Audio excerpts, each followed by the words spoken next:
It's Trundle Talks. It's Trundle Talks. It's Trundle Talks. Okay, awesome. Welcome, Deepti. Thank you for joining us on Trendle Talks.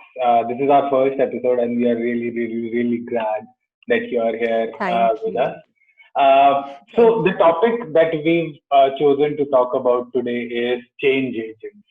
So, I know you've been working in the industry for quite some time. You've been doing a lot of cool stuff when it comes to supporting the community. I wanted to ask you, like your first thoughts on what do you think uh, is a change agent, and like what qualities should they have?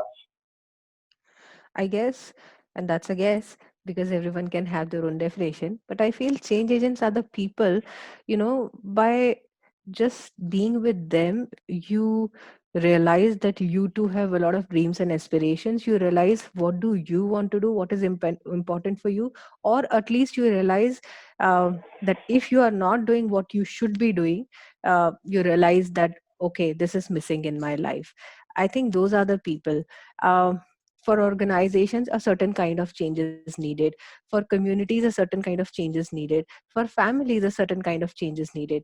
So there are change agents like our therapists, like our doctors. There are change agents who are like, our coaches, consultants, managers. So anyone can be a change agent, and change is always different when it comes to different set of, community.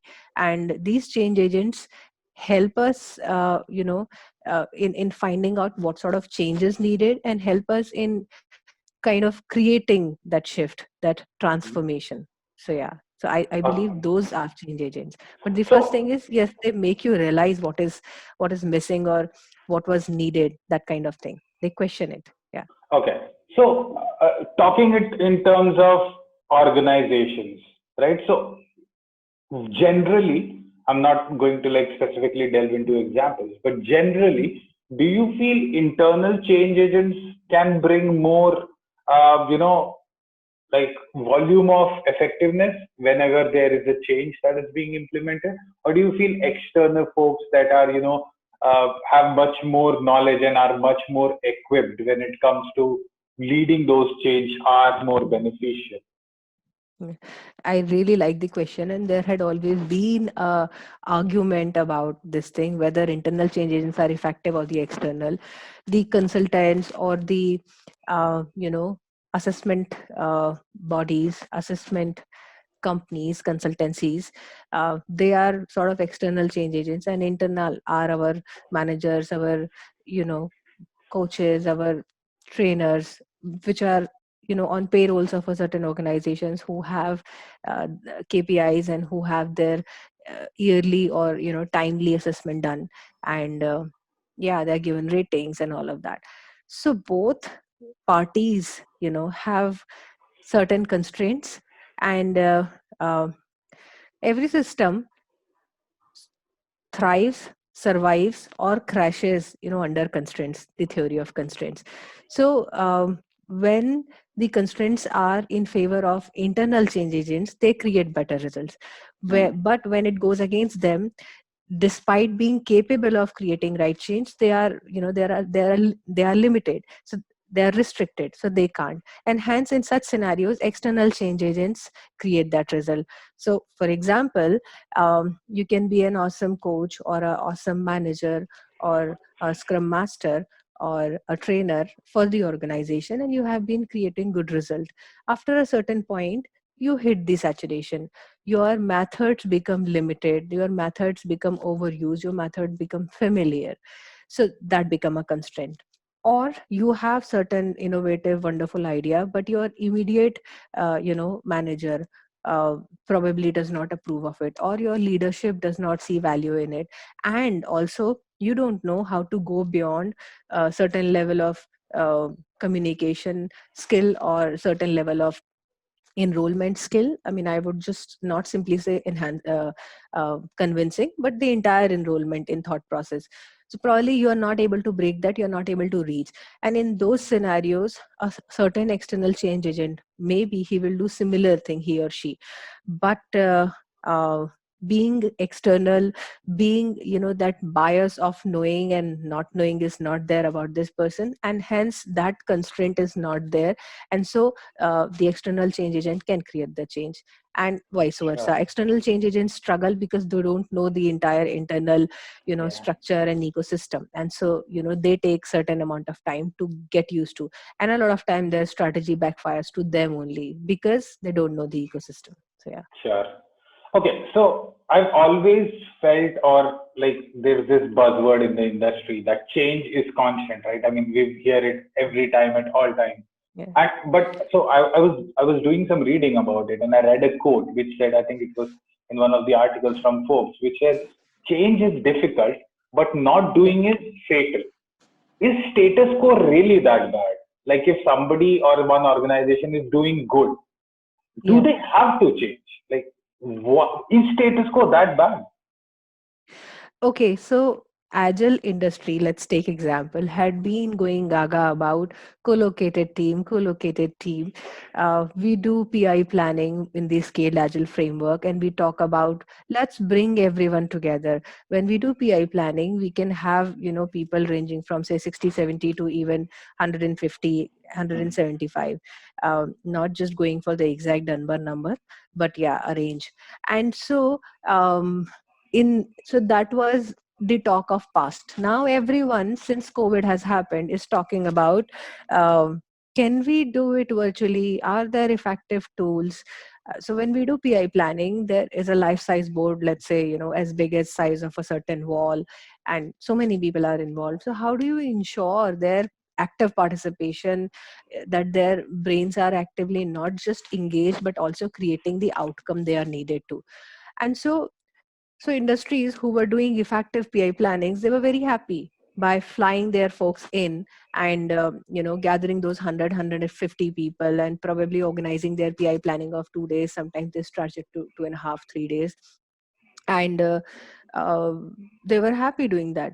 So now it's not just about money, but there is a constraint. And Hmm. so now everyone has to think out of the box. There are tools coming up which now enable you effective PI planning, and so companies are learning how to do virtually. So that's what. So industry can be surviving in a certain ecosystem, and then suddenly something changes, and then that is when the whole dinosaur thing happens. And so that's why change is the only constant. You don't know. And that said, that's why it is said you have to do continuous improvement, continuous assessment. You have to see if what you are doing is right at this point in time or not. If it is, when will it be right time to change, and change, then change to what? Hmm. But that brings, and I really like that you mentioned COVID, because that was something that I was also planning to talk about, because COVID is at its heart a forced change. When we talk about Yeah. not the pandemic side of it, but the organizational, shift, we've seen a lot of reports of layoffs being Yeah. happening in companies. People been preparing for, Vision 2020 for like years, but nothing of Yeah. that sort has happened. So it is in some form, if we look at just at the financial aspect of it, a forced change. So how do Yeah. organizations or like people in the industry prepare for a massive, a change like that, an external change which nobody could have predicted? I think it's a myth, believing that we can prepare ourselves for change, because we have seen every time there is earthquake or any such pandemic, organizations brainstorm, they put in a lot of safety measure in place, and then something else happens. So in this scenario, I feel um, there is no one shoe fits all. Mm. There was so much conversation about lean, go lean, go lean, go lean, remove all your waste processes, waste structures, and which includes people as well. And but no, not necessary. Then suddenly there was a conversation of scaling, scale, everything became scaling. So again, as I say, it is never one shoe fits all, and it is never that we will be change ready. We will not. The only thing is that if our mindset and culture is adaptive, Mm. like how in Japan there is always earthquake, and still the livelihood and the people and the ecosystem goes on. and they have just adapted to it. There is so much of, in China there is so much space constraint, and so if you would see, you must have seen those funny videos wherein there's market, Yeah. in a very dingy, a very narrow street of railway roads, and the moment there is and it's crowded and it's buzzing, and the moment train comes, they all just collapse their structure. People just go like, they shrink, and then the moment train passes, everything is back. So I think adaptive mindset is what we all need. That's agility, actually. Yeah. So we plugged agility into change management. Okay. Awesome. So, how much do you think is the aspect of like trying to get results which are better than what they are right now, driving factor for change? So, like change, like right now, let's say Mm, whenever mm, it is external, it is forced, and what we are mm. trying to do is survive, right? But Yeah, more often than not, change is driven from the fact that somebody or someone or some organization is trying to strive for something better. And yeah. how much of that do you think is the correct expectation, or should organizations and teams just focus on continuous development, not looking at a specific number or a goal in mind when it comes to a change and then move towards it? I think um, we have to consider one factor which organizations at some point start forgetting, and which is human factor. Mm. At some point in time, organizations become profit making machines, and that's when they're like, we have standardized the process, we have standardized our culture, we have standardized our working system, we have standardized our offices, we have standardized how the look and feel should be. Sometimes that standardization is continuous change. Let's keep changing, keep changing. Oh, this generated x amount of profit, let us see what happens when we double it or we half it or whatever, and so let's just see what is the impact on profit. But what we forget is intrinsic motivation of people. So because you can keep paying your people more, just like you are generating profit more, you are enjoying the game. As an organization, you are enjoying the game. When I say organization, as leaders, as board of directors, you are enjoying that game. More profit, more growth. But your people who are working, they probably start losing interest. And so ultimately it all boils down to your people. And so I think that is what defines. So having that connect, like in Avatar, they had this neural system, and wherein everyone connects. Every organization needs that. And again, I come down then to the business agility part. So organization needs a change to ensure that its system are connected and are talking and are not in silos and have become individual profit making machines. And that is where the whole business agility part comes in, and that is what organizations have to ensure. Sure. Okay, a little, maybe an unorthodox question. How much do you think is change an art, and how much do you think it's a science? Because I feel like if today I just decide that I want to make a change, if it's just regarding my own life, I can do that. But if when it comes to doing an organizational level change, Yeah, it will differ, right? And then it becomes sort of an art that an artist would practice over years and years of experience and learn more about it.